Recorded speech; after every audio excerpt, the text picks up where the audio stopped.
Welcome to another episode of Making the Band. I am one third of the nerd, Sonny. You're crazy, dude. Making the band. Making the band. You just turn on MTV or what? He spits hot fire. Welcome to Three Nerds on a Sunday, where three nerdy friends talk about all things nerd, geek, and pop culture related. I am one third of the nerd, Sonny. The other two that make up the round table of nerdism, nerdgettums, nerd round table. You're just really trying new stuff today, aren't you? Yeah, we got the guns out. Now we're trying this. Got the gun show, the Knights of the Round Table. What else did you say? I don't even know what you said.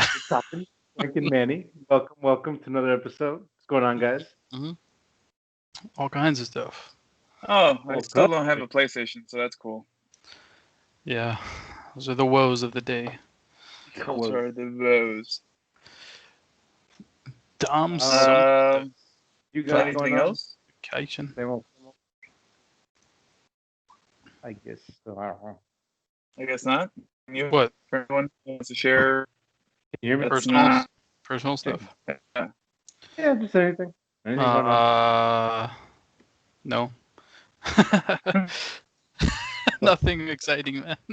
All that dramatic build up to just the usual. All right, then let's get right into it, son. Let's do this. All right, cool. I'll go first. All right, cool. Since Manny and I share this piece of news, I'll just go ahead and bring it up now. Okay. The Batman heads to Chicago next month for an extensive Batmobile scene. So, yes, Batman, maybe not Christian Bale, but the Batman character is coming back to Chicago. That's pretty exciting. Seems like the place to film that kind of stuff.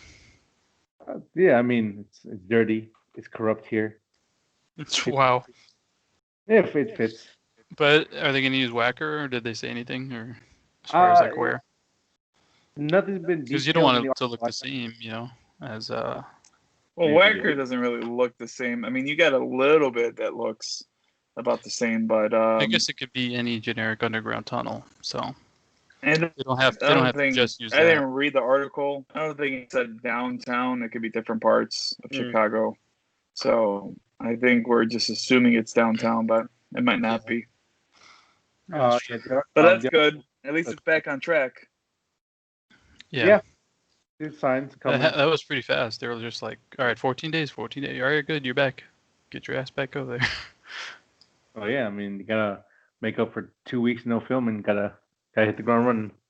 Yeah. But, this it must have been that tremendous workout regimen he was on that made him bounce back from COVID. I honestly think going back and reading that interview, I think he was just trying to mess with everybody. That's what it was. He was just so annoyed about all the questions and all that. Because that interview was so bizarre. He was saying that he eats spaghetti and something else mixed in together and all that. And see, for people like me who don't read the whole article, you wouldn't pick up on that. So yeah. So I really do think that was just like having fun with the press kind of moment. Because he was in Devil all the time, and he had like a gigantic pot belly. And I know obviously that's not how he's gonna look. I'm just saying that he had a pot belly. I thought it was just funny because I was like, oh, okay, so that's how he's gonna look. Right. Magic of the movie. But I guess it wouldn't matter because he's got the suit with the abs on it, painted on abs. That's the kind of suit I need, man. That was kind of funny to me. I don't know why.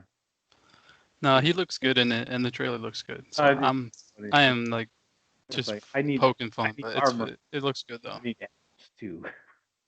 You need what? Like I need an armor piece, but it's gotta have abs too. I have to look good all the time.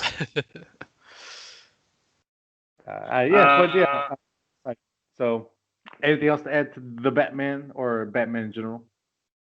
No, I can't wait till this is done, and they should just film quick and then. Mm-hmm. Yeah. You heard the man. Get your ass moving. Let's get it done. Yep, that's all we want. It's funny. Who wants the next one? I'll go for the next one. Yeah, let's go ahead. take it with Batman. Apparently, there is an article out here. This is a Facebook page called Long Live the Bat. I didn't really find it anywhere else. But apparently, actually, I did see it somewhere else, but I can't remember where. Apparently, Long Live the Bat is reporting, well, THR reports in October, the director will bring Ben Affleck, Henry Cavill, Gal Gadot, and Ray Fisher together to shoot additional scenes. And I think I saw something else that Warner Brothers is spending an extra $70 million. I think we heard the number already for $70 million. But it was always said that they're not going to film any additional scenes. Well, it looks like they're filming additional scenes, so we'll see how that goes. Did you hear about the thing that Cable can't do it because of Witcher? Is that true or no? I didn't hear that. Okay. I don't know where I saw that, man. And I don't even know if it's true. I'm just kind of like... He just keeps getting screwed over by other movies, huh? I'm one of the... Leave it on. Well, at least he doesn't have a mustache for The Witcher. Yeah, right? So. Imagine if he actually grew out, like you could grow out gray hair. Yeah. Well, I mean, if the 5 o'clock shadow thing might work for the Dark Superman, so... that part I don't think they're going to film. I think they're filming, like, maybe end of the scenes or something like that. Something extra to it. I wonder, he's probably going to be barely in it anyway, right? Because he's supposed to be dead the whole time. I don't know. Did he die in Batman vs Superman? Yeah, right. Yes. Oh yeah. Against Doomsday, he did as a cold turkey. Yeah, that's right. I don't know why I forgot, but yeah, he died. We don't know how early he'll come back, but we'll see. Mm-hmm. But he did. Yes. All right, Frank, you go. Okay. Microsoft stuff. I have 2 things. Okay. They bought Bethesda, which you guys heard about, I'm sure. That was big news that happened this past weekend. Now, did they buy Bethesda or did they buy their sister company? They bought the parent company. Parent company, ZeniMax, which actually gives them access to like a bunch of developers who made like Skyrim and Doom and Wolfenstein and a lot of other games. A lot of games, dude.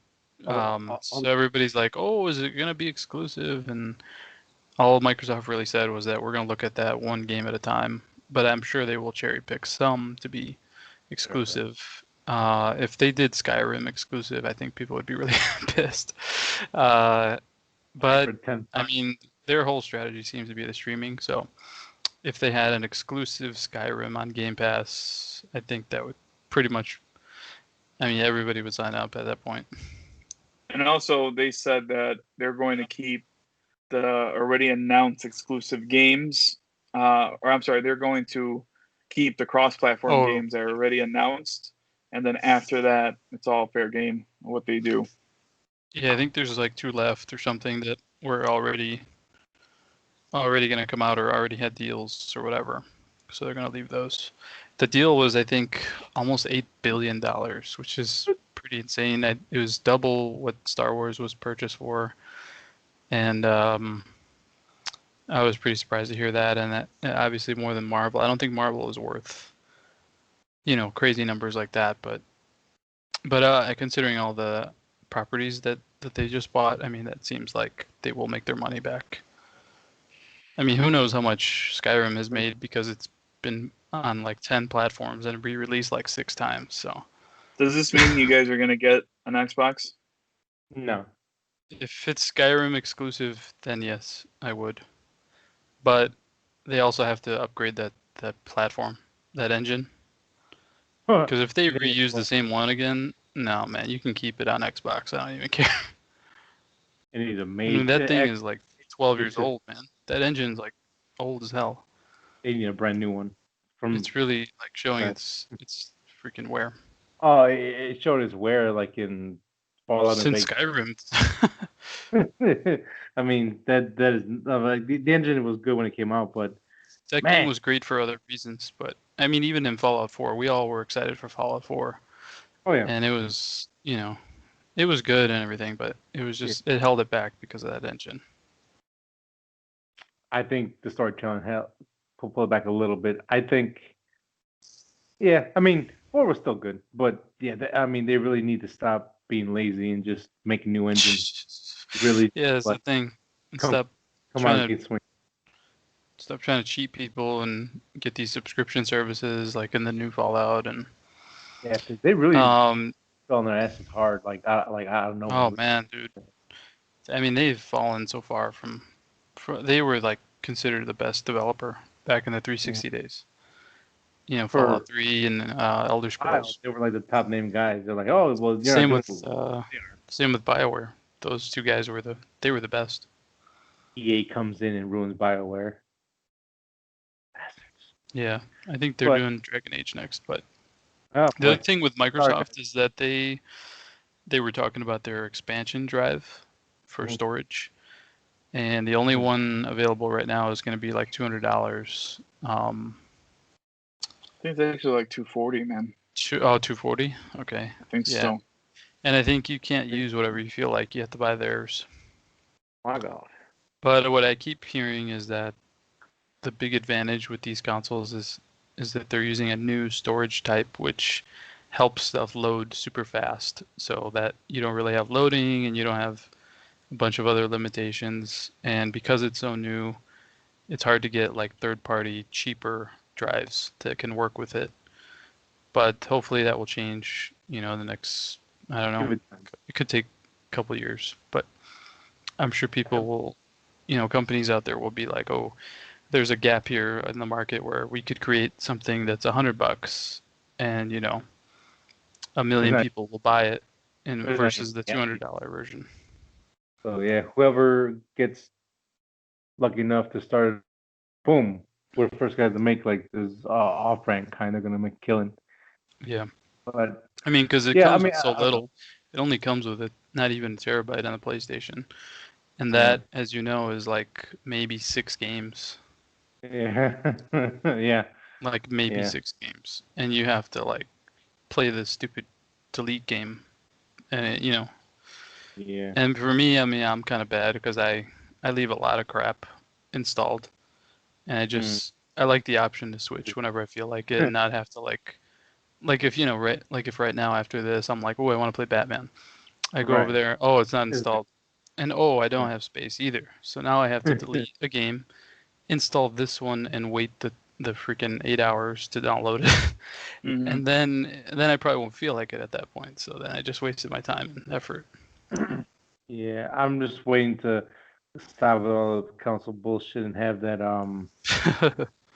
thing on that. I forgot the name of the thing, but thing on Star Trek. You jump in there, you put it in the thing. I'm in the OS. Pew, the pew, simulation thing or whatever. Yeah, I don't know the exact name for it. Like the I'm waiting for that. Basically. Yes, where you are now. Yep. So. Yeah. So, anyway, that was really the news. Microsoft. Yeah, I mean, this is a good strategy. I mean, with their Series S, that is, like I was saying to you guys, that's kind of like the Game Pass machine. Mm-hmm. I mean, you can buy that for $300 or whatever, and you can play everything. At least for, I don't know how long. I mean, well, that is considered the next gen. I was thinking about the other thing they said, which was for the first year, you can play everything that's next gen. Right. But I don't know. You can play this demo. You can play this. But I mean, it's just weird, like, because it's, it's probably like a third of the power, maybe a fourth of the power of the other model. Mm-hmm. So it's just interesting to me that how developers can create a game that can run on both. Because I don't think it's as easy as like, oh, this one's prettier. It's like this one can have more characters on the screen, or it can do some other crazy stuff. But I have to kind of limit myself because I know that there's a little brother console that can't really handle that many characters or this kind of scene that I want to do. I don't know if that's the case. I'm just speculating and stuff like that, but who knows what's going to happen with all that. Time will tell. Yep. But either way, I'm kind of on the other side of the camp. So for me, it's like it's not gonna matter for a while. I'm on top of the hill. Hi guys. Not even close to the group. but you guys let me know whenever you get it and see how it looks and feels, and just kind of give me your because stuff starts coming out next month, right? Or November. Oh, actually, dude, holy shit! I think you're right, man. It's almost the end of October, but man, I'm not even like I can't even. Yeah, I didn't even realize that. I mean, it's like a month and a half. Yeah, we're like right there almost. And really, I'm only gonna do Cyberpunk and the free upgrades. Right. Like Cyberpunk, Ragnarok, or is it called Ragnarok? No, it's called Valhalla. Yeah. And then the only game I'm buying really is Miles. All right. Well, but hey, we'll let you know that a lot of Microsoft stuff. Sony already kind of responded, and they were like, "We don't have anything that we can really compete with a giant purchase like that." And they're saying that their strategy, I mean, is a little different, I guess. They're not pushing a service, and they're also not trying to compete with Game Pass, which Game Pass is like, it's kind of a trump card, man. But I don't know if they're not trying to compete with it, because when you get the PS5, you get PlayStation Plus with it, and you get like all the greatest hits for PS4 with that. Like the Plus collection. They haven't said if it's like an upgraded versions of them. I doubt it is, but I mean, you get all that. I think this big purchase, I don't know, maybe they'll try to go for Rockstar a little bit later. I think Rockstar, they said they're worth for like $7,000. Their asking price is $7,000 or $7 billion as well. Damn. I think that'll probably be the only one, because when I think of GTA, I think of Sony. I think of PlayStation. Would be insane. You imagine, dude? Grand Theft Auto is no longer available on Xbox. Yeah. So if they want to do that, I think that's the only logical move with. I didn't even think about that. Kind of beating them, but it's the only company they could like acquire that would actually put a dent. I mean, and Rockstar doesn't really have great games. They only have GTA and they have Red Dead, and Red Dead here and there. Like once the phase of Red Dead is gone, no one's talking about it. GTA, no, not at all. This current GTA has been around since PS3, man. PS3. Yeah, man, I forgot completely about that. No one's doing this for Red Dead, and that's my point. They never made a PS4 specific GTA. No, it's just a rehash. So they spent 8 years they just wanted the online cash cow is what they wanted. Yeah. And cash cow. So hopefully, PS5 we can get a GTA, but well, we're getting the same GTA for now. They are gonna re-release that. Yeah, that was like the first game they announced. Oh my god, no, dude! I did it on the PS4. I'm not doing it again. Yes, you are. Stop lying. No, there's no way. Liar. There's no way for me to play that game. I won't have time. Update. I think it's a free update, if I'm not mistaken. Well, okay.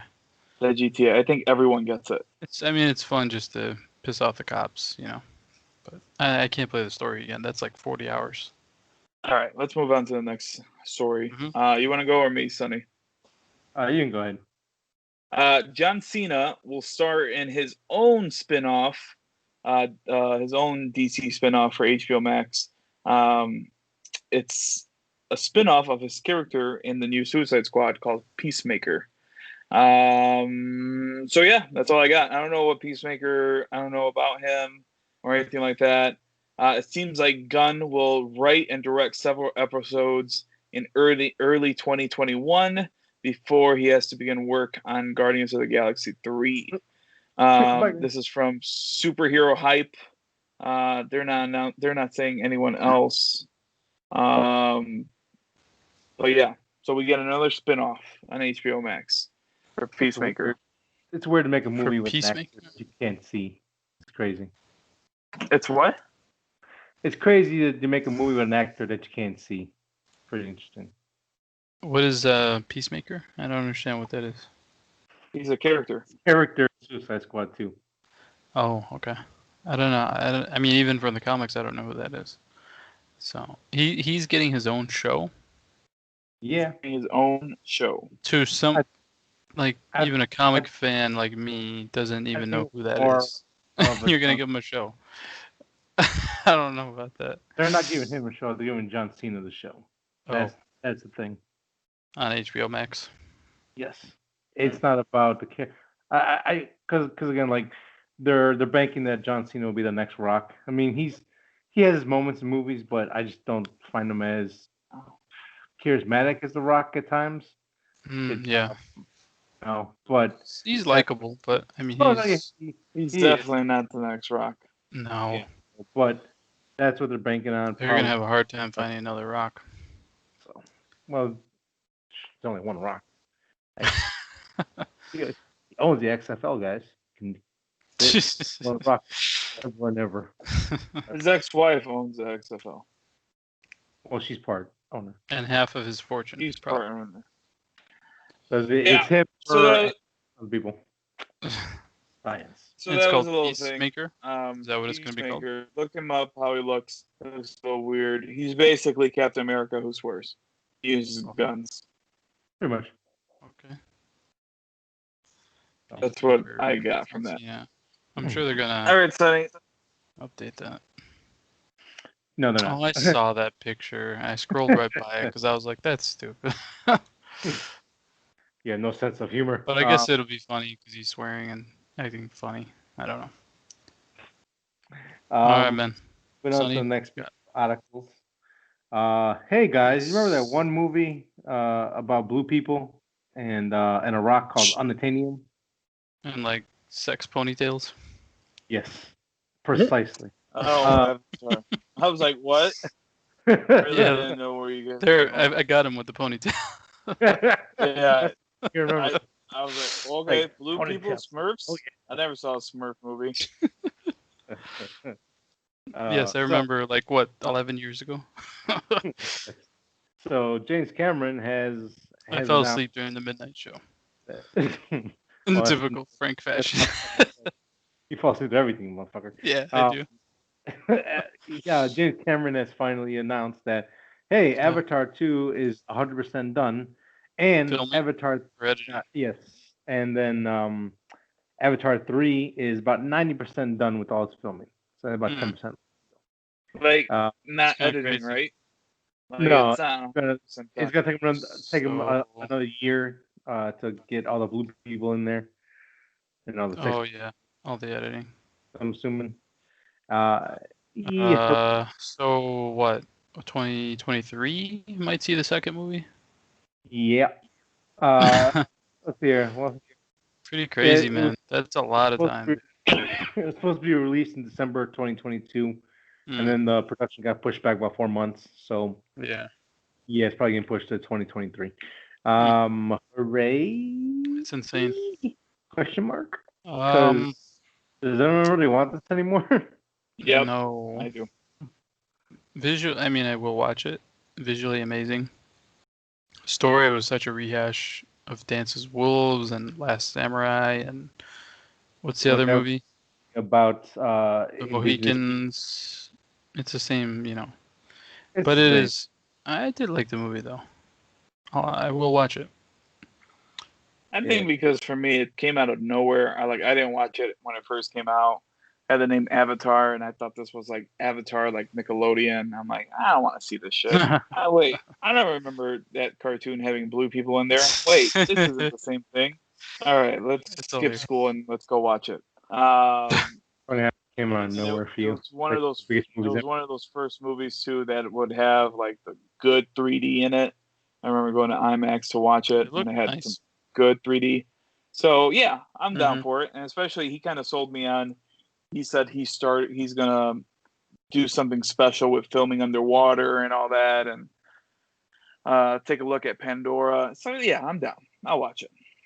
I'm excited. They were saying that it would be marine life and stuff on Pandora. So, hooray! I really don't like Sam Worthington. It's like do you guys remember the story on who it was supposed to be? Oh, it was supposed to be Matt Damon, correct? Matt Damon. I would have liked it better with him. I think it was supposed to be Matt Damon, and James Cameron said, and if I'm not mistaken, he did this on Jimmy Fallon. But Matt Damon was like, James Cameron said, "Look, Matt, I don't really need you. I'm offering this to you because I would like you to have in this movie. But I could get some nobody, and this is still going to be a big movie. So are you in and out?" Christ. And Matt Damon said, "I'm out." Yeah, of course. And so he got Sam Wellington, some like random guy, and James Cameron was right. So this came from Matt Damon's mouth. So it's kind of cool that James Cameron was kind of confident on his own thing, and he's a dick about it. But I think you could find it. Matt Damon in Avatar. It does seem. I mean, his name is so big that he can definitely do that. But wouldn't you want your project to have a good actor? Yeah, but he didn't need it. I mean, yes and no, but James Cameron's he didn't more need of it, like, but he's more of a on a pride level. Wouldn't you want it to be well acted? His pride is, hey, I have the best technology, I have the best cameras, I have the best. Well, that's why he's like, that's why he focused on that, like, not the original story. Like Matt Damon, leave my sight, peasant. I still like the movie, man. It's just there's annoyances to it. So I found this. It was when he was going through Ford v Ferrari. This is from Collider. He says, James Cameron offered me Avatar, and when he offered it to me, he goes, "Now listen, I don't need anybody. I don't need a name for this. A named actor, and I don't need it. Yeah, a named actor. If you don't take this, I'm going to find an unknown actor and give it to him because the movie doesn't really need you. But if you take the part, I'll give you 10%. I'll give you 10% of it." So on the subject of the money. So anyway, he lost $250 million. That means nothing to Matt Damon. That's still money, dude. That's still money. Does he really care? It's funny, but it's just like, yeah, you're a dick, James Cameron. It's more of a principle for him at that point.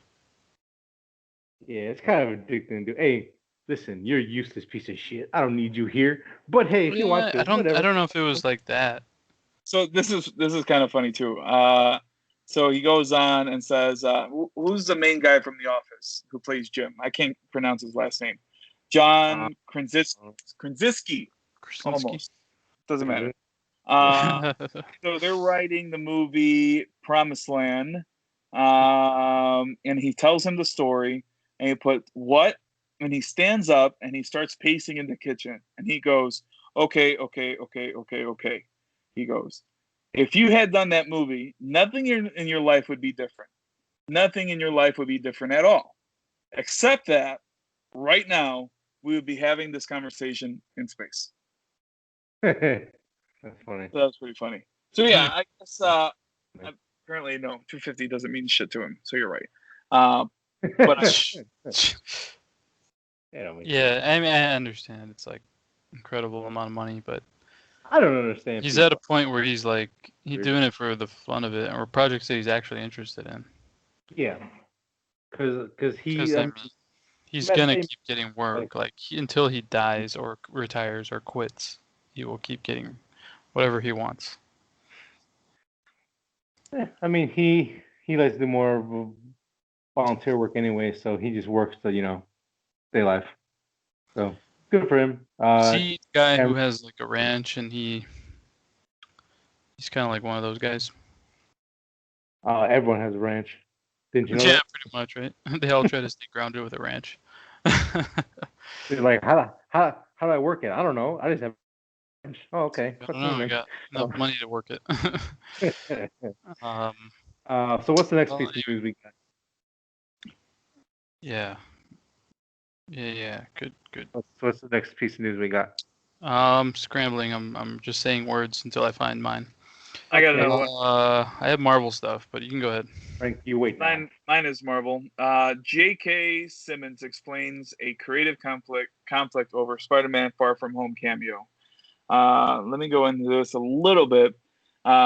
This is from Superhero Hype, and let me see who he's exactly talking to. Okay. I don't think he's really talking to anyone. Oh, the Collider again. So this is the exact quote. The only thing we didn't 100% see eye to eye on, I think, was how much in this character going to be character from, I think, the comic books and from Sam Raimi's original trilogy, and how much do we want to evolve it and to have it be more contemporary or more, I was very attached to what I had done previously for a variety of reasons. And he goes on to say, so I guess the compromise ended up being no hair. And he starts laughing, which I think, honestly, that decision might have been them going, we don't have time to make a wig. We got to shoot him tomorrow in the office. So JJ either lost his hair in the last few years, or he was wearing a hairpiece the whole time. I don't know. You pick. And he goes on to say that he 100% will be back. And I believe he already filmed his next scene. There is one more, in the can. And from what I'm hearing, there's a plan for yet another. So hopefully JJJ will continue now and forever. So that's pretty cool. I think he likes the character a lot. And I don't know if it really answers what kind of JJ that we got. Was it a little bit from Sam Raimi's, or was it now? I think towards the end where he says, because he has no hair, maybe it was Sam Raimi's JJ, because he probably lost it, or he was just wearing a wig. So who knows? And this is like that 15-second cameo at the end. Yeah. Yeah.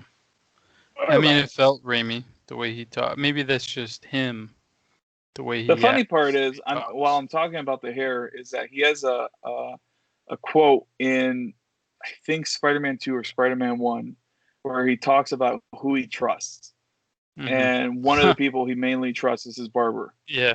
And I just remember that. So who knows? Yeah. Who knows? Maybe. But I'm glad he's back. I remember, man, seeing that movie in theaters.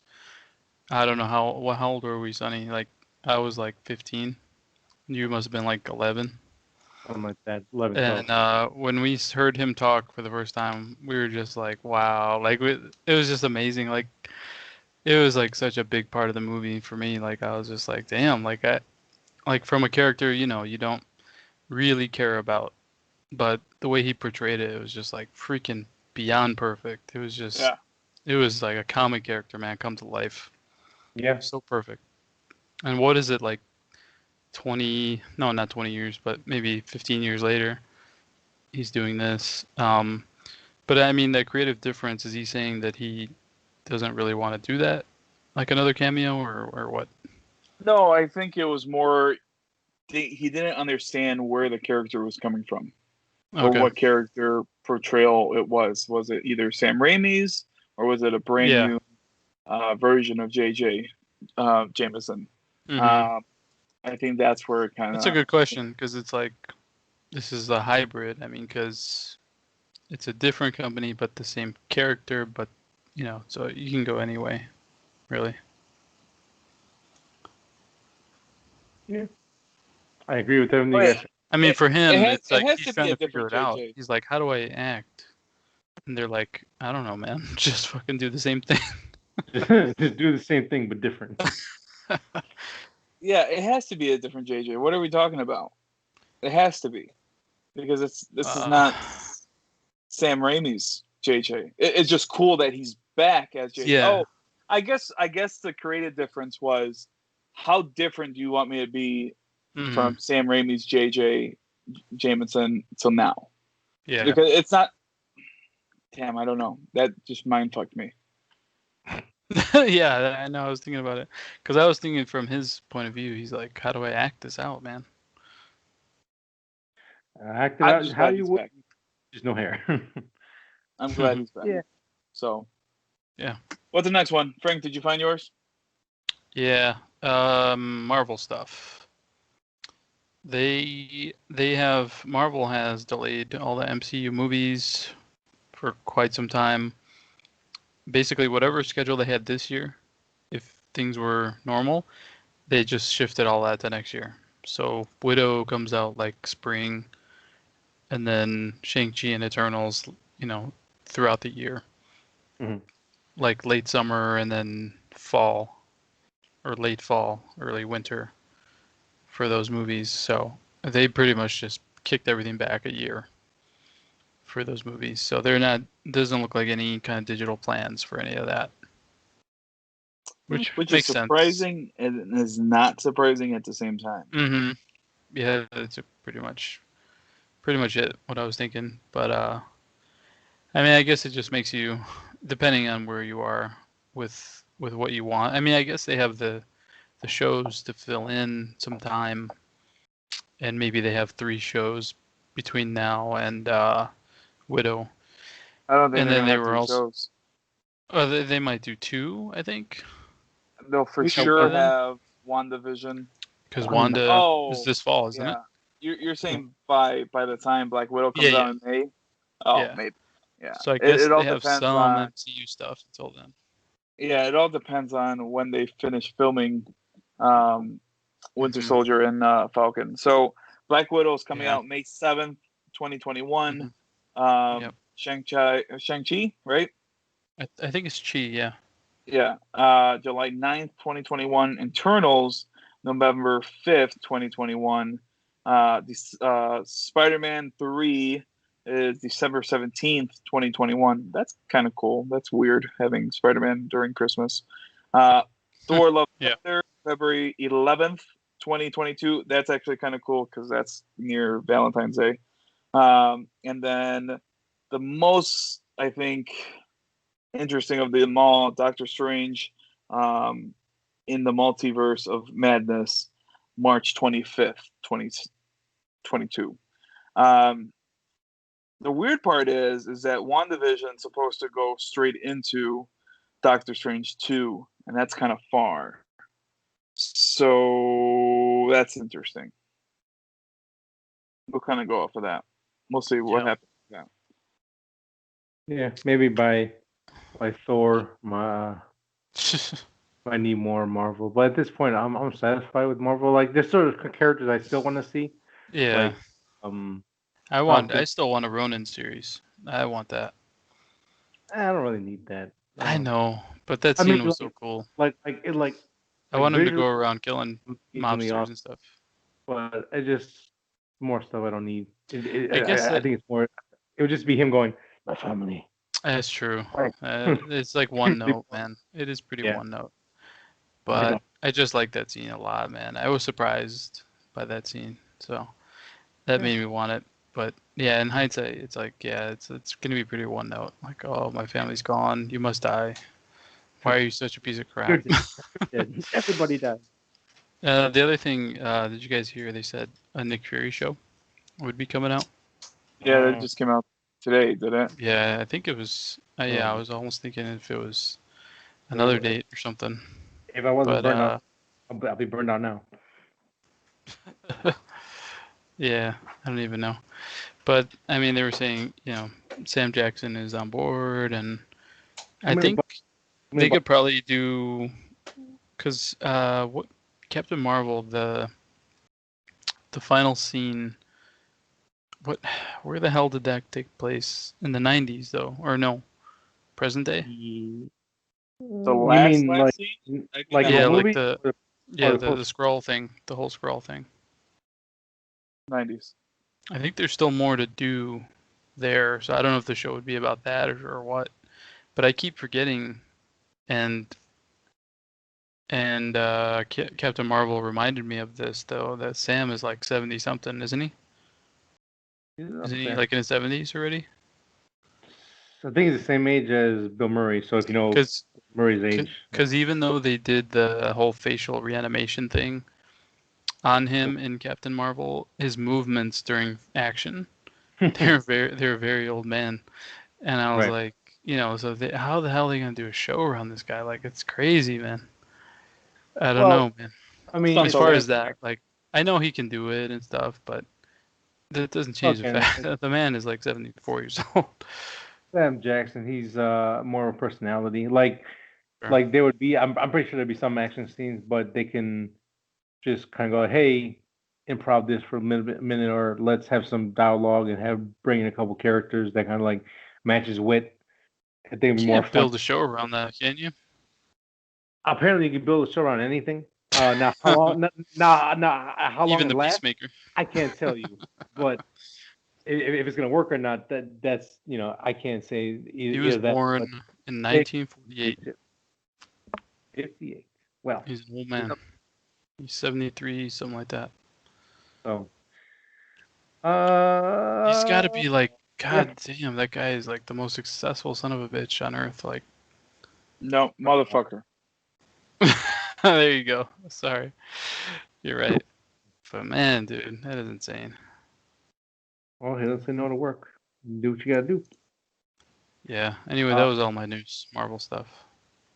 How many pieces you got left, Manny? I'm done. One. Actually. One. Is it a big thing, small thing? Actually, I guess I got two. No, they're quick. Okay, I got two quick ones too. I'll knock mine out right now. Guys, bring in the news. M. Night Shyamalan Ding Dong is working on a new movie, titled Old. He's excited to get back to work on it. He talks about the synopsis of it. A little quick thing. It's just based off a novel. Basically, a group of people that are stranded on an island. They discover a body, and then a couple days later, they find that they've rapidly aged dramatically over those 2 days. So this will probably be like a suspenseful thriller. With Shyamalan, he has a rocky road when it comes to his films. Ups and downs, a lot of hills, a lot of valleys, a lot of peaks. I don't know if it's gonna be good Shyamalan or bad Shyamalan, but I'm kind of interested. like his last three stuff he did was The Visit was good. Split was amazing. Glass, I enjoyed it, but it's really lackluster. Big letdown, dude. Yeah, it's just. The recent show on Apple TV was good by him. What are you doing there? Servant. I forgot the name of it. Yeah, Servant. That's the name. So, with the exception of Glass, I think he's been on a upswing in his filmmaking career. So hopefully this continues that trend. I think so. Moving on from that, a reboot that I am semi interested and kind of excited for just because of the character. Snake Eyes, the movie's coming out. From the mouth of the main actor Henry Golding, states that this is not only is this a Snake Eyes film, but it's actually going to be a reboot for the whole G.I. Joe movie franchise as a whole moving forward. First G.I. Joe was cappy, fun for kids kind of dumb movie. Two, I thought two was better, but they didn't capitalize on what they probably could have. Snake Eyes is cool. He's a ninja. He don't talk and he kicks ass. Yeah. So I can't wait to see it. I heard the action is going to be insanely awesome. That they put a lot of focus on the action. So Is this coming out pretty soon or something? Yes. So So they're done filming or no? I think they're pretty much done. I think they're just waiting in the post production. And then here it is. Snake Eyes G.I. Joe Origins. Ooh, Robert Schwenk. I don't know who that is. He worked on Red, R.I.P.D. Not the greatest filmography, but you can't really count him out based on that. You never know. No, I mean those stuff at least has some stuff in it. So he's done action movies before. I mean, what else can you say? Yeah. And G.I. Joe is kind of having a resurgence right now, at least in the toy world. Yeah. The line is coming back up. Even me, who's not a G.I. Joe fan at all, I picked up two because I wanted Snake Eyes and Roadblock. And it's an updated Roadblock. It's not like the classic version. He's like a more modern. He looks like Kimbo Slice basically. It's kind of funny, but I grabbed Snake Eyes for sure. Snake Eyes is just like all around cool. Like even if you're not a fan. Him and Storm Shadow, iconic. Yeah. But but they got the guy from Crazy Rich Asians to be Snake Eyes. He was also in The Gentleman. Yes. I don't know much about the guy. I have never seen him act or anything, so I can't say anything about that. But he seems like a prolific dude right now, so he might be good. I mean, I'm down, man, for a Snake Eyes movie. Why not? Oh yeah. So yeah, like I said, I'm semi-excited. We'll see what the trailer is like, and then we'll go from there. But couldn't hurt, Snake I guess. Eyes. I haven't seen those movies since they came out. I saw them once when they came out, and never again. So they're okay. Again, I did want to watch them again, but it's like they're not anywhere really. Yeah. You have to buy them. I really want to buy them. Yeah, there's a cool poster for it too. It's got his symbol, like the red symbol. So it could be a cool movie. We'll see. We will see. All right, Manny. What you got? Let's finish off. The Mandalorian theme won an Emmy, which is awesome. So then amazing. My second piece of news that I just saw on my screenshots, The Boys is going to get a spinoff, which now where I'm at in the episode, it makes a little more sense why it's going to have a spinoff, and I'm a little more into it, so we'll see how it goes. That's it. What is there going to be 8 episodes of that show? The current show? And what are they on? 7? 6. 6. Okay. I haven't started, but I'm going to. I don't know what I'm waiting for. About it I really did enjoy the first. So, okay. I think that's it for our news section. Shall we move on to the main topic, which is our nerd outs? Yes, let's do it. All right, who wants to take the lead on this one? I could go if you want. Oh, well, look at you. All right, sounds good. I for some reason got like the Predator bug lately. I've always loved Predator, man. Like, even as a little kid, I remember me and Sonny watched it when we were like, we must have been like 5 or 6 years old when we saw that movie. And we just like thought it was so cool, and it's like it speaks to any kid. It's like a bunch of commandos shooting guns in the jungle, and a monster is trying to kill them, and they're trying to kill the monster. That's pretty basic, and it's a classic action movie. And quotable. Throughout the years, I've always thought it was beyond quotable. Probably the biggest line, gets at the chopper, is the one that everybody knows, no matter if you've seen the movie or not. But the thing that got me into it is, if you follow my Instagram, probably you don't, but I found these cool masks for predators that this guy makes on Instagram, and he some of them are LED. So you could take off the original mask on any predator that you might have and slap this one on and turn on the light, and it looks pretty cool. He also makes like other alternate ones. Like I have this this other predator who's like a samurai type, but he made like an alternate like samurai type mask for it. So that stuff kind of, like, for a while I was like, I'm not gonna buy any. I haven't bought a predator for like 5 years. Maybe more. They keep pumping them out. NECA keeps pumping them out. I just haven't bought any because I'm like, I'm good. I got my Elder and I got my Samurai. I'm good. But these masks kind of brought me back. So I started watching. I rewatched Predators, which I think came out like 2011, 2012. Yeah, something like that. And I enjoy that movie, man. I really like it. Like, out of everything they've made after Predator 2, this is probably the best one. A remake of the first one. Yeah, basically. I mean, they have so much like random music from the first movie thrown in there and stuff, but there's some good actors in it, man. Like, I mean, they have Fishburne and Brody. This is like the first time he did like any action, and he was good. I thought he was good, man, even though he's kind of. I like it, yeah. And Walton Goggins was in it too. Yeah, Walton was great. He was good. And then the guy who's going to play Blade now in MCU, he was actually in it before I even knew who he was. Oh, maybe I do remember. I believe his name is. Yes. Mahershala Ali, and he was in Luke Cage and Yes. He was in Alita Battle Angel. He's been in a lot of stuff ever since this. Well, he's a good actor. But I remember back in this movie, I thought he was good in this movie, even though it's like silly, cheesy and stuff. But I thought he was good, and I didn't know who he was. I was just like, this guy's cool. Like, I like this guy. And now he's kind of big now. But and then Trejo is in the movie. He makes me laugh so much, dude. The way he explains everything and he reacts to everything, and his character is hilarious in this movie. And all the action that happens, and the Predator stuff is actually cool in this movie because it kind of like expands a little bit on the Predators. Like they talk about the blood feud like between the clans and shit between the Predators.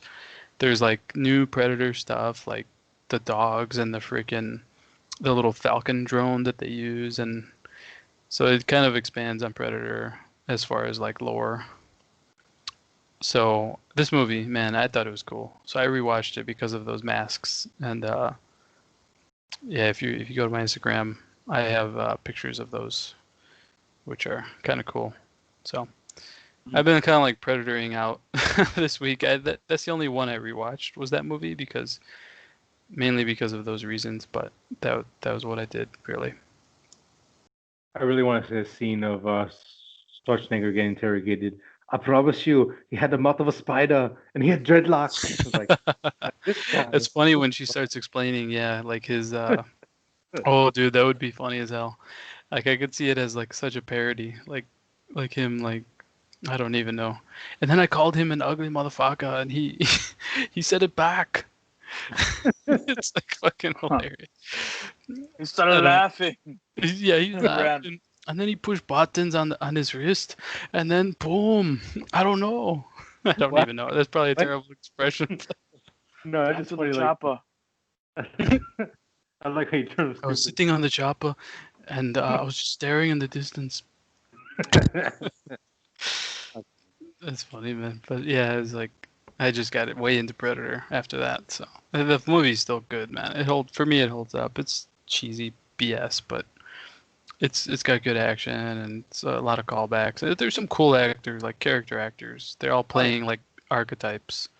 Like Goggins is a prisoner, and Ali is like a African kind of like warlord type of guy. And they all have like specific weapons that they would actually use. Like depending on where they are. And then there's a Yakuza guy, and so it's kind of like a little kid coming up with like six dudes. Oh, I'm gonna pick a Japanese Yakuza. I'm gonna pick a Russian dude, and a prisoner. Rodriguez was the producer on this, or did he? Yes. Yeah, he was. Yeah. That's all you really need to know. Yeah. I love him as an actor and not as an actor, as a director. I love his mindset, the way he approaches movies, but yeah, sometimes he gets a little too like 12-year-oldish. But I really do aspire to be like him and just kind of like look at the way he does things, and this shows it. But it does it with a budget, and it really is a fun movie. It is pretty cool. I mean, I still think Predator 2 is really damn good. It is good. It's fantastic. This is more like a again, especially after AVP 1 and 2. This is a nice little throwback to what Predator was. For sure. I agree. I think the opening. I appreciate the opening because it's like immediately we're not playing around here. We're not learning about these stupid characters in their regular lives first. No, we are dropping into this jungle and we are getting hunted like right now. And Trejo's like, I love the way he explains it. He's like, I was in Tijuana, and then Chingao. It just cracks me up, that guy in that movie. He was so good. Yeah, it's a really fun. It's a funny movie, dude. I'll even say it's underrated because I know when it came out, people were like, "Oh, it's a ripoff." I'm like, absolutely, but it's a good ripoff. Yeah. So. No, it was a ripoff homage, but it was fun though, and it holds up. I just watched it, like I said, but yeah, man, Predator, nerd out. Tight. Go watch some Predator. Yeah, you should do that. Even the first one. Oh, and if you've never seen it, something's wrong with you. Go watch the first one. Yeah, I agree on that too. I'll go my nerd out next because I just got one thing. I watched one BR this weekend. Okay. On the Netflix, and yeah, they put it on Netflix finally. Well, it's been out for like a month, but I finally decided to watch it. It was good. Nothing special. No, yeah, it's not special. I do like that this went with an approach of like not like a normal cult movie where it's like, hey, they're wearing robes and scary masks, they're trying to summon Satan. It just I can't. So I've never experienced a cult, so I can't say how it is, but the willingness to break somebody down to make them bend to man. I think it's always unsettling because like you kind of see that progression come through the character's face. But that being said, the way they portrayed it, the breakdown, I thought it was pretty good. I never really saw that part. Like you always just get resistance from the main character, and they never really show that part of it. So I'm glad you kind of brought that up. Yeah, but again, with that being said, me appreciating what they did with it, it was fine. What did you think of the ending? The ending, I was like, oh, of course. It just feels like, yeah, that makes sense. It's cool. I was like, of course, but no, it was cool. I mean, like I said, for really taking place only like maybe like 3-4 like areas, it does feel pretty good. I think it takes a minute to get going because the character's not that interesting. Her life and problems are just boring as shit. Yeah, I just like I moved out here because I want to be different and find my own way. I'm like, you like and everyone does. Yeah, you're not special. Shut up. But man, again, like I don't really have anything bad to say, and the things I said that I liked are good. But just like Manny said, it's nothing special. It's a good, like I'll give it like a 6 out of 10. It's bang in the middle with stuff. It's not like a bad movie, dude. It's worth a watch. If you watch it, I think you won't be mad that you watched it. Yeah, so, I agree. Manny, what did you give it out of 10? I forgot. What do you give it now? Like just thinking about it. I'll give it a 6 out of 10. 6, yeah. Yeah. It was like 6, 7. That's what I was thinking. I never really gave it a rating. Yeah. Yeah. 7's too high. Too high. Yeah, too high. It's worth a watch, though. Would you say it's worth a watch? There was nothing new in that movie. There was, man. A couple scenes, couple ideas, but overall, yeah. I mean, I understand. Hey, if you're bored, go watch 1BR on Netflix. It's part of your subscription. Just watch it. Yeah, I mean, if it's on Netflix, yeah. Yeah, and if you've seen everything, you're looking, you can't find shit. Put on 1BR. Just put it on. I don't know if this is supposed to be. I don't know if this movie's supposed to be a dig like at Scientology or something, but I kind of got that feel through. I'm like, oh, that's funny. But yeah, again, this is not gonna win awards or nothing. But if you have Netflix, check it out. It is worth a watch. I don't think you will regret it, but it's not gonna make your like top 10 list or make a hey, everyone has to watch this now type of movie. Yeah. But and it's a nice change of pace from like big action films or over top weird films that just terrible trash that they try to pawn off as blockbusters. It's a nice change with everything. Yeah. And with that being said, I think for October I'm gonna try to watch one or two maybe obscure or like little known horror movies for October and just kind of talk about them here on my Nerd Out. Yeah. I guess this is a nice start. This isn't horror, but it's psychological thriller. Yeah. Yeah. So this is the start of that, I guess. So 1BR. Can I ask a quick question? No. Yes. Have you been watching any of that Shudder 31 Days of Horror stuff? I've been watching stuff on Shudder. I haven't watched anything specific. Because I feel like they're barely putting anything out for that, and it's like, and when they do, it's like I don't want to watch that shit. It's like, well, is it you don't want to watch it, or it just doesn't appeal to what you want to see? both, I think. Mostly it doesn't appeal. Because like Shudder is really interesting. Because again, we're being so nichey. Sometimes you have to take a gamble on it, and then be like, oh shit, I was thoroughly surprised because. Well, I took a chance on Boar, and I thought it was okay. There you go. Yeah, you know what I mean. Like, and again with October coming up, there's so much good shit on there still. You have Italian horror stuff in there. You got giallo films. You got the Demon movies. Good shit. Have you seen Demon? Yes. Or Night of the Demon. What the hell is it called? The one in the movie theater. Yeah. Night of the Demons. Yes. I like that movie. It was cool. Like 75, 78. Yeah, that's Italian horror though, right? Oh yeah, that's like an essential Italian horror. You have to if you never seen it, and I did, and I was like, this is pretty cool.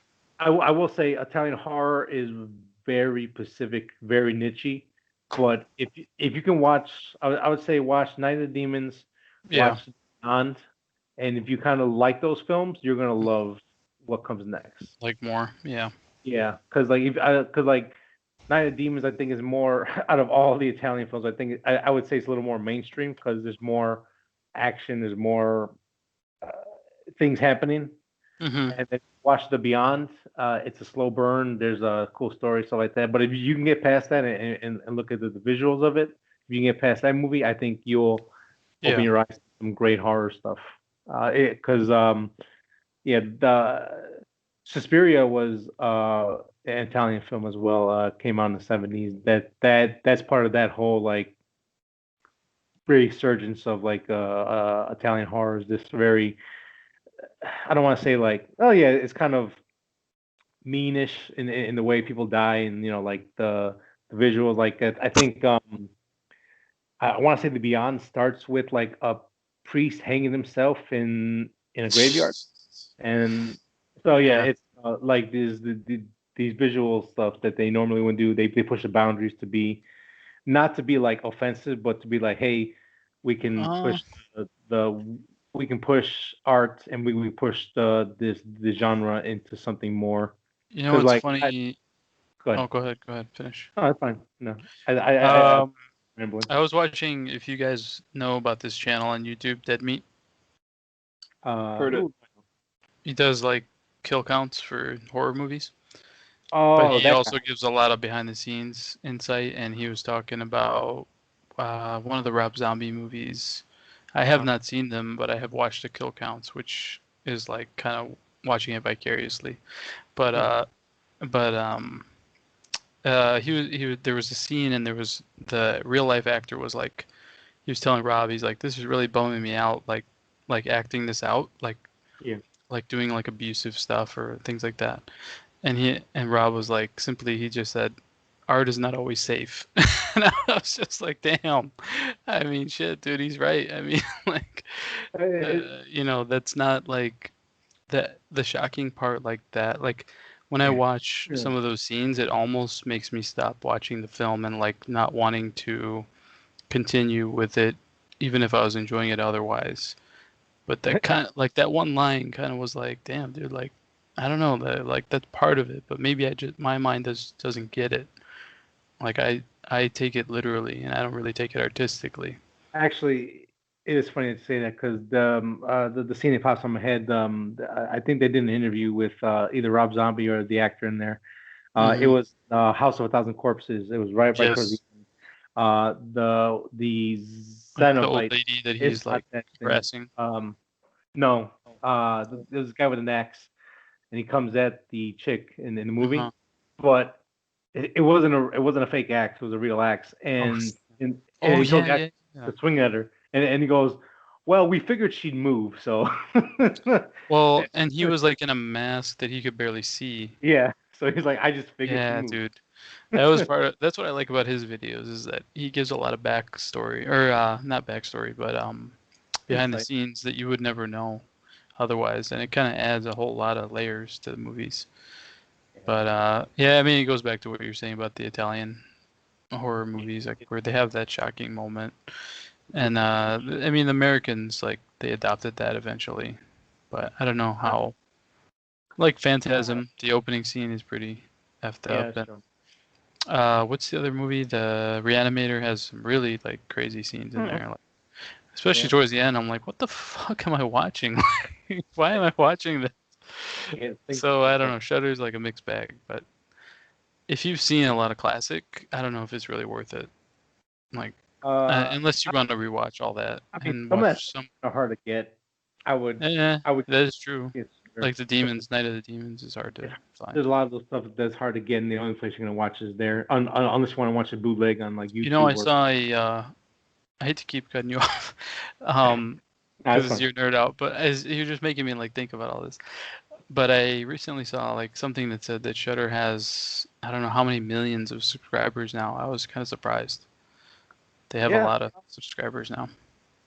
Yeah, well, it's the time of the year, and if I had to get, they're pumping their marketing, and certain YouTubers are probably going, "Hey, get," because I watched this one. There's a lot of codes, right? People he's like, "Hey, I got a code, 30 days free to go on Shudder." I guess basically this nerd out is turned into like the Shudder, telling them how. And we're not sponsored, so Shudder. And we're not even getting paid for it. Let us know, man. We could be Shudder. Wink. We could pay for a headset, so I don't have to use rubber bands for my headset and shit like that. They're low budget guys, and we like that forever. We like it like that. We love it, but again, Shudder, and again, it's October. It's coming up next week. I think the Thursday the 1st. Get it.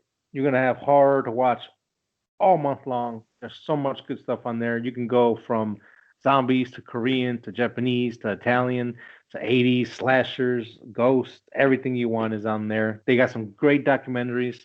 They don't have that many, but the ones they do are amazing.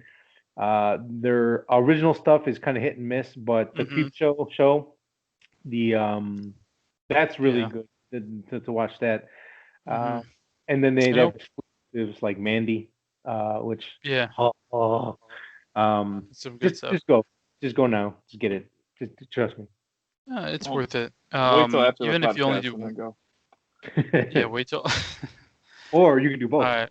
I think we rambled a lot. So Manny, what's your nerd up? So for me, I left Lovecraft Country behind for now, and I picked up and ran with The Boys. First episode really didn't have me, and that's why I kind of left that one behind. And I think last episode I was saying it took maybe episode 3 or 4 to finally get back into it, and now I'm caught up, and it feels like last season almost. Last season was a little more shock and awe, where this one's not too many shock and awes, but there's a nice little twist in it, which I like. So it's good. Because last one I felt like we're in a hurry to get some kind of mission done. What is like this one? What's the pace like? Like we accomplished. No, they didn't really accomplish anything in the first season. No, and they're getting a mission done on this one too. It's more about like the terrorists, soups, and where they're coming from and all that. They kind of touch on that at the end of last season. But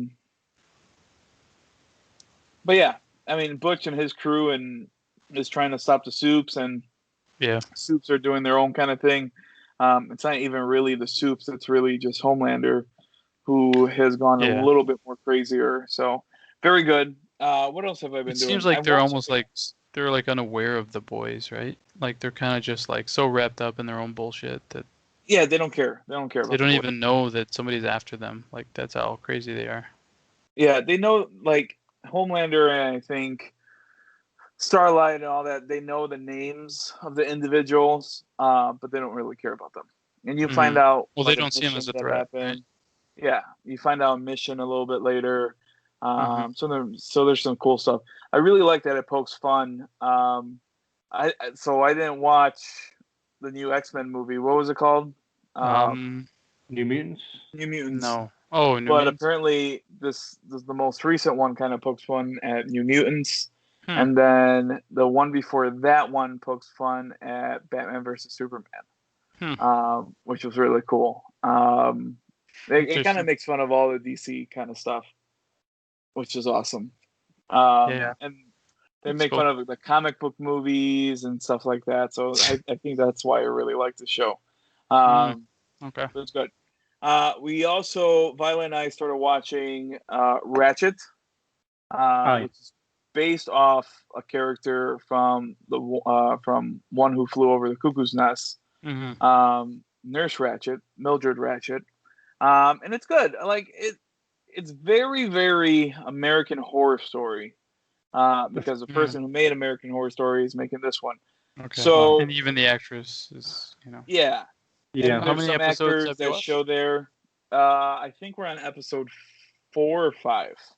Okay. And this one I think has 8 or maybe even 13. I forgot how much it had. Okay. To me, it didn't really feel like the character from the movie. I get you're supposed to be like maybe 20 years before the movie or something like that. But it doesn't feel like that's a prequel to the movie. I watched the movie today, and there was a certain parts that Sarah Paulson does get from Nurse Ratchet. Have you seen the movie before today? Yeah. You like it? It was one of my favorite Jack Nicholson movies. I caught it when I was really young. I didn't know what it was. I just knew it was Jack Nicholson. Okay. And I wanted to watch it. And then I watched it again, I think last year. So I've watched it maybe like 5 times or so. And I realized that I think maybe the third watch or second watch, I realized that Danny DeVito's in there, Christopher Lloyd's in there. They're super young, dude. But yeah, it's kind of funny because this Ratchet, the one on Netflix, feels like The Shining almost. That's what it feels like. It's just kind of ironic because Jack Nicholson, actually, who directed One Who Flew Over the Cuckoo's Nest? Do you know, Sonny? Not even sure. Not a fan, no. I have an idea, but I could be completely wrong. Who do you think it is? Shit. I don't even know the name. It's like Milos something. But it's funny because Jack Nicholson is with was it Scatman? Was it Scat Jones? What's his name? Scatman. Yeah, Scatman. Scatman Carruthers. Yeah. He's in there, and he was in The Shining with Jack Nicholson, so I thought that was kind of weird that they were kind of ironic that there's a little bit of a connection. So that so far so good. It's fun. I will admit that. And then I saw the first episode. Probably the biggest thing that I have been nerding out about is trying to get this freaking PlayStation 5. I'm to the point now where I've become so obsessed that I think on Thursday going to Friday, I lost sleep over it because I would wake up, I would go on Twitter, refresh the page. I would go on Twitter, refresh the page, see if anything. Twitter really dies at a certain time, so I can't really depend on it too much unless something really crazy goes down. But I also found this page, and if anyone is watching this and really cares about getting a PlayStation, I'll share my page real quick. I found this cool website that has helped me. Now, it hasn't really helped me track one down, but it is pretty accurate on where there is going to be one.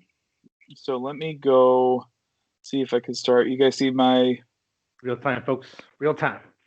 If you're not watching the video portion of this, obviously, we'll try to narrate and make it as visually appealing as possible through your ear holes. Do you guys see it? I see our faces. Yeah, I see your faces. Yes. You still see faces? Yeah. Yes. All right, let me stop this, and then let me go somewhere else. Okay. I see cancel. Manny is. And it's not canceling. His desktop. It's not gonna work, and that's Good why I old never Skype. share a page here. I know, man. Anyway, Things. How bad do you want? What I wanted to do it is I want to take you to a website called nowinstock.net, and really you could look at any system you want, but of course the system we're talking about right now is the PlayStation 5. And what I was really hoping to show you guys is it is kind of up to date. I haven't tracked down to see how fast it goes. Yeah. But I see. I clicked on PS5. Yeah, it does have like the bundle of GameStop and stuff. Yeah, and the other one that I was talking about earlier today, there was one at 8:40 Eastern time for Target. They had the fucking digital edition ready for it. It lasted 8 minutes. How many do you think? There's no way to know how many they had, right? Throughout this whole time, Target has been one of the websites that has been kind of going a little crazy because their prepaid button or pre-order button stays on the website for some people, but it just doesn't do anything. So people have been trying to click on it, and I guess someone got lucky, and that's where everything started hitting. The other thing you could do, actually, Frank, can you try to share your page? Yeah, I could try. As we navigate from one screen to the other, Frank is going to try to pull up the website for us and try to show now you. In stock, right? What's up? Now in stock. That's what we're looking for. Yeah, nowinstock.net. All right. So while he does that, let me know if you can see it. 8 minutes is rookie numbers, guys. Frank, can I try to pre-order something? You had 60 seconds to get something you really wanted. What me and Sonny went through, man. So fucking crazy.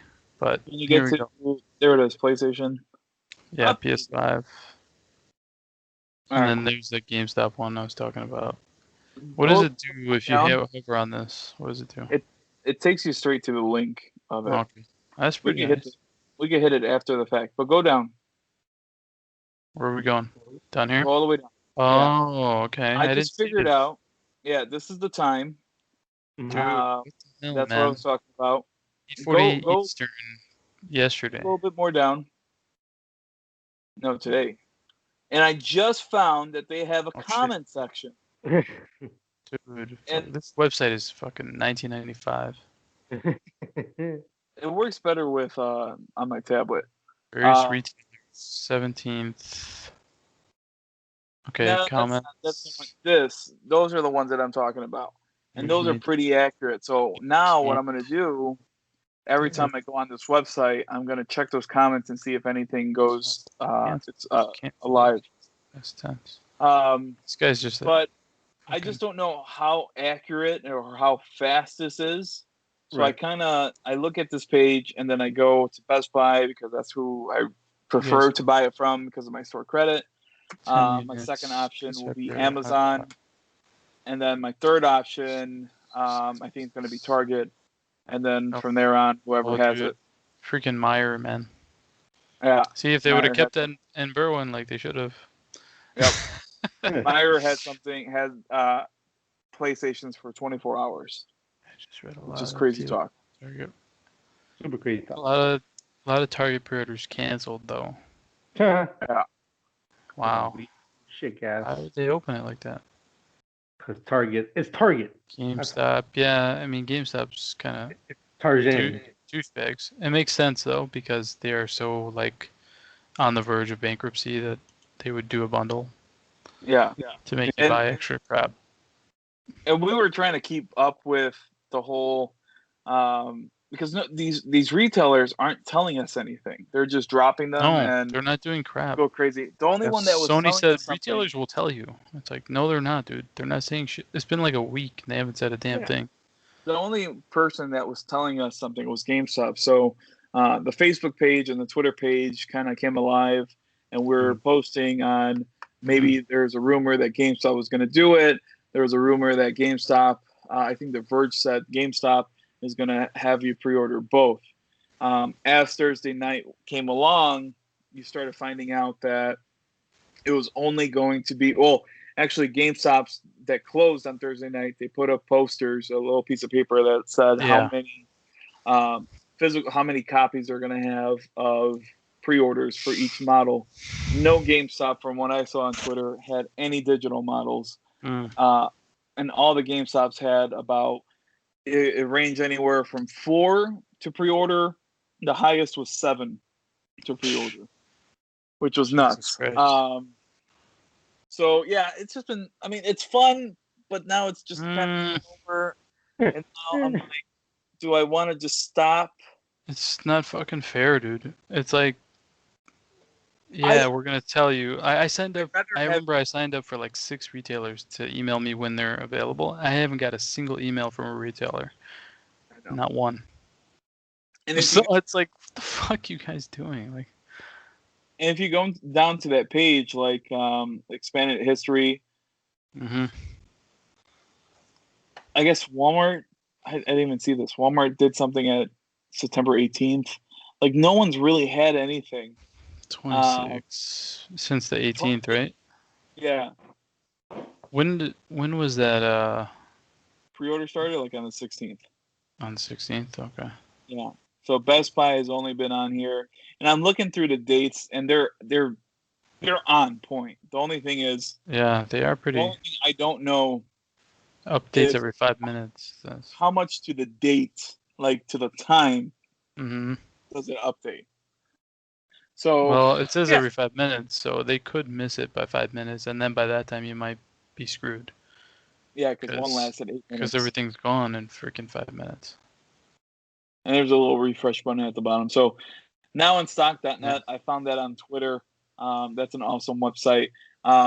Pretty good. I was able to pre-order the Xbox Series X. And really, that was just a consolation prize. I wanted to feel like I succeeded at something. I remember that Thursday or the 22nd, whenever it was, the Thursday, I wasn't going to do it. My friend, my coworker, wanted it. And then later on in the day, I actually found Best Buy having the Xbox in stock.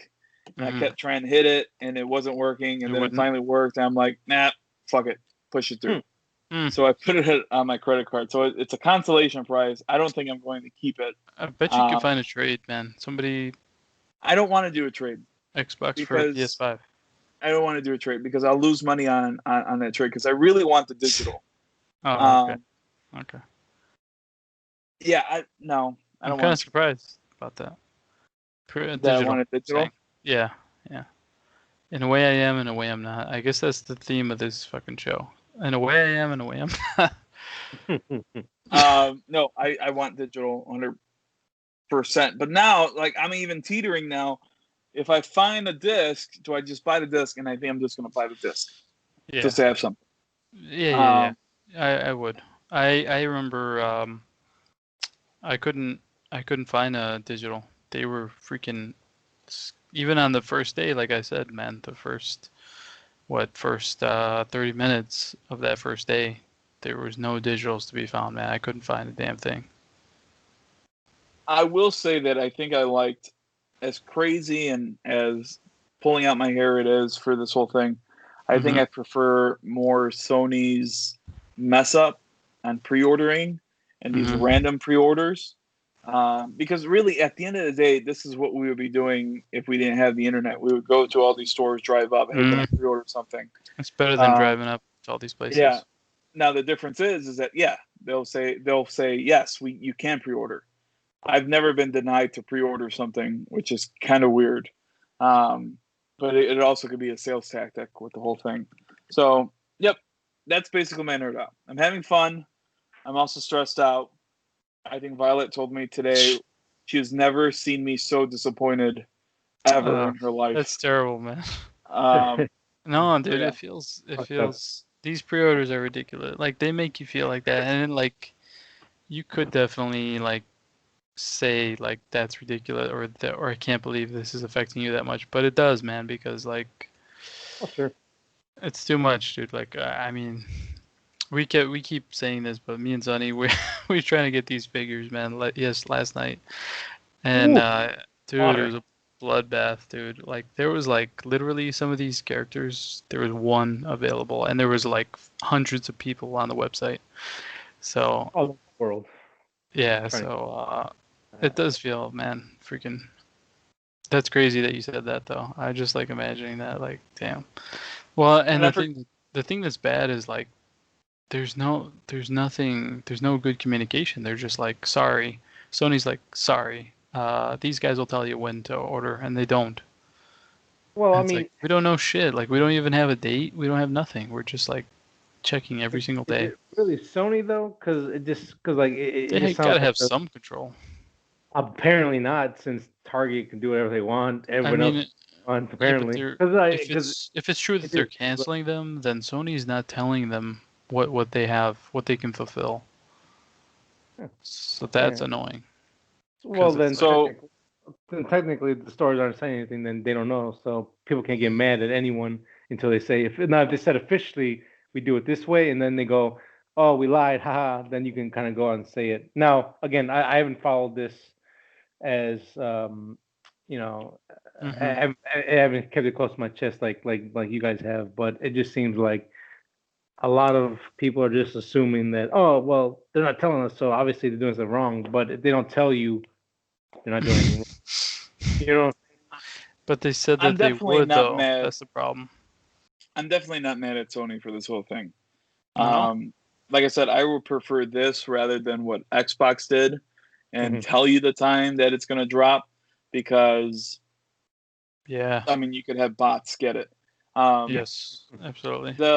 The other thing too, on that Friday, they said that they were going to drop a pre-order, and some of the rumors were saying that it was going to be disc only. Well, it ended up being disc only online, where they forced you to get a bundle of Demon Souls, Spider-Man, Miles Morales, a year of PlayStation Plus, and also 2 controllers, and of course the disc version of the PlayStation 5, and that came out to be $769. I don't think it's more money than what it normally costs, but that was just kind of nuts that they forced you to buy all that. Yeah. I really, that was going to be the one thing I would have said no to 100%. Hey, how much do you remember about PS4 and Xbox One pre-orders? Because I remember like just showing up and being like, yeah, I'm gonna buy one, and it wasn't like I had to go through crazy bullshit like I don't even think we pre-ordered, dude. I don't think we did. We just showed up. We were playing football. I think the night of, we were like, hey, it's coming out tomorrow. Should we just go stand in line and see if we get one? Yep. And we were like, oh yeah, dude. And we were like, let's see if they have extras, and that's it. Yeah. That was like 6 years ago, like 5 years ago. Like 7, 8. Yeah. So like pre-ordering online was not really a thing yet, because like I guess even going back to like it was more in store, right? Yeah. Yeah, like 360 days, like you just wait in line at Game Crazy and you get it and you home. You know, now everything's online. They say it's more fair, but it's not. But you know, it's really not. It's worse. Times have changed a lot. Where like now you just can't walk up and grab one. You have to pre-order a year in advance just to maybe get it. So that's crazy, man. That is fucking crazy. The other thing I'm reading on the nowinstock.net website during the comments, this was 8 minutes ago. Apparently, someone is accusing of GameStop employees pre-ordering their own stock. Managers have rumored to get 4+ consoles and flip them on eBay. And then someone else said that's been going on at GameStop since forever. My little sis worked there during PS3 launch and did that thuggery herself after seeing the rest of the staff do so as well. So I mean, we're working against these people. What you're saying is special place in hell for GameStop employees. Gotcha. You see this a lot with toys, man. Like there was a Hasbro event this weekend, and I was trying to get the armor guy from not guy, but armor character from Mandalorian, and thankfully that was easily to get. But there was some G.I. Joe stuff that was like there was like insiders grabbing stuff. And normal fans couldn't get it, and even like yesterday, me and you, Sonny, people reposting what they bought on like Mercari for $300 when they bought it for $50. Yeah. And it's like, dude, I just want this stuff to go to fans, like people who want it, people who want to play with it. Same with this, like immediately you saw scalpers on eBay. Like again, like you want to make a profit. Again, like sure. $100 to me is still okay because it's not even worth it, dude. For $100, all the work you got to do. Well, no, but like that seems more reasonable. But like, again, like I just hate greedy people. $1,200, $1,500 in general. So they're like, "Hey, this figure, $400 in your firstborn child." I'm like, "Oh, fuck, never." I don't know. It's just stop being dicks. That's all. The online stuff, like we're talking about, it has been way worse than the in stores. And like Manny, back then, man, like we showed up and we're like, we weren't even that concerned. We were like, just having fun talking to people, like we were having fun. So even if we got nothing that night, we were like, we were here, we had a good time. Yeah. But now it's like all you do is like, now it's like you just refresh a page and hope that something happens, and it's like that feels terrible, dude. It's like fucking ridiculous. And the shitty part is that these websites aren't ready for this at all. The only people that are ready for it is Amazon. And the reason why I said that, my coworker ended up getting his Xbox on Amazon. For real? And once they hit, and like once they were live, dude, it was the easiest transaction ever. Yeah. Wow. Easiest. Well, they develop website technologies, so I think that has something to do with it. Like some of these other companies, they might be using third-party crappy systems, and they're not ready. Target is 100% using crappy third-party systems because their pre-order button just shows up automatically. Now, it hasn't showed up for me. One time it showed up for me, and I kind of got excited, but it just didn't work. Everything that I'm reading online is that the pre-order button is showing, but it doesn't do anything. So I think for sure they're using it. Oh yeah, it's funny how Target has like the best loss prevention the department in any store there is, but their technology shit on the website sucks. Just beyond belief. Just like it's not even worth it. It's bad. Weird. And and it's funny like a nerd just looking back on the way things used to be done. Where like again, like, I remember being a game crazy for Gears of War 1. But just talking with fans is, hey, we hear this, and we sat to talk for like 3-4 hours about stuff, waiting for it to come in. Well, yeah, because we're waiting. And it was communicative. It was very, you got to talk to people about fans. So like then hey, well, what do you think's gonna happen in this game? What do you think's gonna this, and that? And it's like, what's your Xbox tag, dude? Yeah. Oh yeah. And now go on Facebook. Now it's like refresh Twitter, refresh this website, and then feel like shit for the next 2 hours. It's like, what the fuck, dude? I don't know. Amazon's got their shit together. Amazon, but they sell it so fast, man. Who knows how long those Xboxes were there? Like 5 minutes, not even. Get them on the truck. Think so. Put them on the truck. Today, I mean, like you said, today was 8 minutes, and people weren't even prepared. In 8 minutes, it was gone. Yeah. So imagine if they were prepared, and they were like, okay, 2:00 on the 26th. Okay, I got it. It would have been worse. 2 minutes. It was gone. I just hate that I didn't have my fucking store credit with me that day when these PlayStations dropped. That was the other thing was too is that I had a chance to pre-order it later on that night, but like in what way? You had the chance to pre-order. Like I found them again later on that night, Mm-hmm. but the problem was that I know someone who works at Best Buy. I'm like, you know what? I'm going to give your store the sale. Don't worry about it. I'll wait. I'm sure you guys will pre-order because before, I mean, pre-ordering was never this crazy. No. Right. And Nowhere then, near. and then later on that day, I find out pre-order. It's a Best Buy thing, and it's counting down. It's a banner on their webpage. Pre-order your PS5 console and accessories online only. In-store pre-orders are not available. I'm like, God damn it! Fucking bullshit, Fuck dude. myself. I shot myself in the foot. But That is some bullshit, bro. It is what it is. The whole thing, man, is just terrible. I mean, it's like the toy stuff times 1,000 because the reach of video games is much higher. Oh, yeah. Like the toy community is pretty tiny compared to video game community. I might have to go stand in line now. So. Man, dude. I mean, bring a tent, bring fucking snacks. Travis Scott, and to wrap this up, Travis Scott looks like he got his PlayStation 5 already. I'm gonna sound like the lamest son of a bitch on earth, but who is Travis Scott? Travis Scott is a rapper who has the McDonald's feels and all that, so you should know. Oh, I think I've heard of him. Yeah. Has he shown up in Fortnite? Yeah. Okay. He's super popular in Fortnite. Yeah, I don't know. But he posted. Do you like his music? Does he have good music, guys? Would you say? He does. Do you like his music? If you like rap, I like it. Okay. I never heard it. So.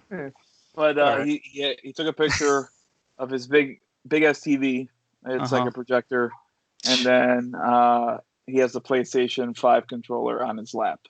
Mm. So fuck him. That's crazy. Well, makes sense. Somebody like him probably got one.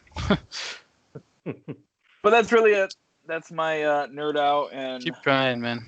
I don't know. I mean, Sony says they're gonna pump out more. So. I completely forgot. And then a second round of emails came out to get invited to pre-order, and my happy ass didn't get that email.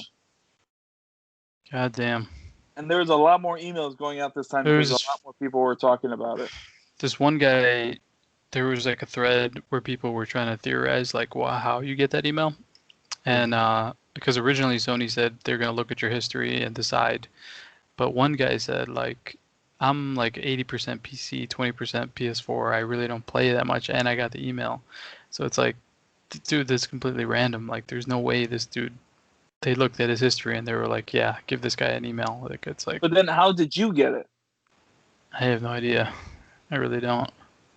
Yeah, that's the whole thing. And it was like, their email was so late that it was like. Used to. No, I cut down my time by like 60%. But you always buy games and try them out. So again, yeah. I don't know how it works, but I had no idea. But there's people with conflicting stories. There's people saying that they barely play. Some people say, "Oh, I bought 1 million games and they didn't invite me. What the f?" You know. There's like both sides that are happening. But their email was so late too. Like it came like on like Thursday at like midnight after all the other stuff already happened. So it was so late that I was just like, what the fudge, man? Like, what the hell's wrong with you guys? Like, you're late for your own pre-order. Like, I don't get it.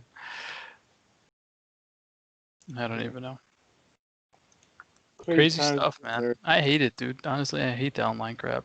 It was so much better in person. Hey, you, give me Xbox. Here you go. Thank you, sir. Goodbye. Dude, we just showed up and we got one. It was crazy. What time did we show up, dude? Like, we weren't even there for like 18 hours or anything. We were there for like 6. Yeah. It's not bad. Like, we showed up like at 5 o'clock and we got it at midnight. Yeah. But the line was pretty long. I think a lot of people didn't get it, but they showed up pretty late too. And remember, PlayStation 4, I think, was already out because they had a whole bunch of PlayStation 4s. And we kept asking these people in line, what are you getting? PS4, fuck you. I forgot what it was, dude. Either PlayStation 4 already came out or it was about to come out. Yeah. And there wasn't a whole bunch. I shouldn't say there wasn't a whole bunch of PS4s, but you could see the PS4s in the store. Mm. And we thought Microsoft had the superior system. Goddamn idiots. I just want to fast forward until like December. No, who knows, man? I can't even fast forward till December. this might be one of those systems where it's going to be really hard to get for a long time until springtime, maybe. The online crap is, and the bot crap. That is like such a plague, dude. Like it transcends everything. Like freaking shoes, freaking anything desirable, man. The bots are just raping everything. Well, the shoes things that's still like kind of in person. You have to wait in line to get those. This is like tech stuff. There's online stuff. You have to get tickets, man. You have to get tickets. Yeah. And those raffles. You can't just show up. I'm not a sneakerhead, so I don't know. But I'm not into that. I mean, I don't even know. But I know that they struggle too, man, with the bots, the bot crap and the pre-order crap. Bots, yeah. The toy people. That's what I got into recently, and that's a lot of bots as well. I guarantee you they used that shit last night. But yeah, dude. Some of that was gone within 30 seconds. Not even 30 seconds. Anyways, it's a crazy time to be a nerd nowadays. Keep looking, dude. Try this website. Do your Twitter hashtags. Yeah, that's what I'm doing. Don't even go listen to. I would just like, I don't know, man. I wouldn't trust any of these feeds or nothing like that, because by the time they say something, it's fucking gone. I wake up and I just keep refreshing. The cool thing is, you're still like getting me with that story about what Violet said, man. Where she's like, I never saw you this upset. Podcast, I've been looking. This whole podcast, I've been keeping an eye. I have my iPad right here. Yep. And I just keep refreshing it. I have might as well, dude. An Amazon tab open. I have a Best Buy tab open. I have 2 Target tabs open. One digital, one regular one. I have the nowinstock.net website, and then I have a Walmart. Dude, are you using Chrome? Oh no, you're on the iPad. You're probably on Safari. Yeah, I'm using Safari. There's probably a way to auto refresh those pages every so often. Say what? So you don't have to do it. You just click on the tabs, and it's already refreshed. Imagine you actually buy one, and then the auto refresh fucks you. Don't even listen to me, man. Probably something stupid would happen. I will say I did the new iOS 14 update on my iPad, and I mean this feature was already there, but the whole split screen thing, like I have Twitter on one side, and I'm uploading or I'm refreshing that, and then I have the web page open. So yeah, it's been good. It's been good. That's helpful as hell. I mean, now you got like the ultimate like pre-order setup. You'll get it, right, man. But that's it. Yeah, I know. Yeah. He'll get it. It's more like I'm setting I want to set a goal for myself to get it pre-ordered before November. What if you sold that Xbox and then you just put that towards like a premium priced PS5 on eBay? Would you do that or no? I don't know. Like, trade for a trade basically, but not the same I don't think I would. The only reason why I'm holding on to that Xbox is maybe somehow Halo comes out at launch. And I don't know. I know it's not, but the ship is maybe. fucking sailed. I won't do that because I know even if I don't get it at launch, I don't get it for holidays or anything like that, I am going to be able to get a PlayStation at face value. And I might as well just wait for that. Now it's more like the game of trying to get one. And that's what's kind of driving me. And I'm not used to not getting something I want. Yeah, man. I will say Best Buy is slowing down on the refreshing, so maybe something happens. It could be. But I said that last week, so who knows? It's so unclear, man. It's just ridiculous. But we'll end the podcast on that because now we're just rambling about PlayStation 5s and all that good stuff. Yep. All right. Sonny, where can they find us? That's a good question, sir, and I'll answer right now. They can find the audio version of our podcast on Spotify and any podcasting app of your choosing. You can watch the video, see a beautiful mugs on your screen at YouTube. Type in 3 Nerds on a Sunday. The follow when the new episode shows up on Sundays. Time may vary, but Sundays for sure. Follow us on Facebook, and for any other news or stuff, we might post up there as well.